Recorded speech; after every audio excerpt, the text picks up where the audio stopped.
एक बार की बात है, एक छोटे से गांव में एक प्यारा सा लड़का था जिसका नाम था मोहन। मोहन बहुत ही चतुर और जिज्ञासु था। उसे हमेशा नई चीजें सीखने का शौक था। उसके पास एक प्यारा सा कुत्ता था जिसका नाम था टॉमी। टॉमी हमेशा मोहन के साथ रहता था और दोनों की दोस्ती बहुत गहरी थी। एक दिन मोहन और टॉमी जंगल में घूमने निकले।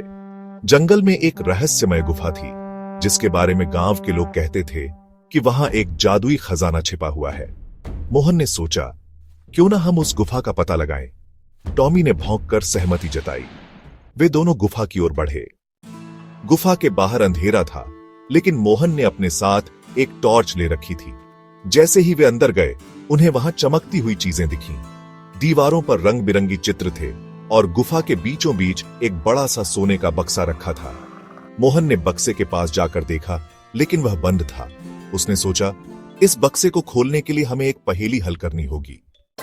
तभी गुफा की दीवारों से एक आवाज आई, सुनो प्यारे बच्चों, इस बक्से को खोलने के लिए तुम्हें यह पहेली हल करनी होगी। मैं हमेशा आगे बढ़ता हूं, लेकिन कभी पीछे नहीं जाता। मैं क्या हूं? मोहन ने थोड़ी देर सोचा और फिर कहा, यह तो समय है। जैसे ही उसने यह कहा, बक्सा अपने आप खुल गया। अंदर उन्हें सोने के सिक्के, कीमती रत्न और एक पुरानी किताब मिली। किताब में जादुई मंत्र थे जो किसी भी समस्या का समाधान कर सकते थे।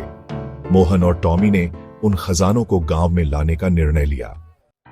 जब वे गांव पहुंचे तो सभी लोग उनकी बहादुरी की कहानी सुनकर खुश हुए।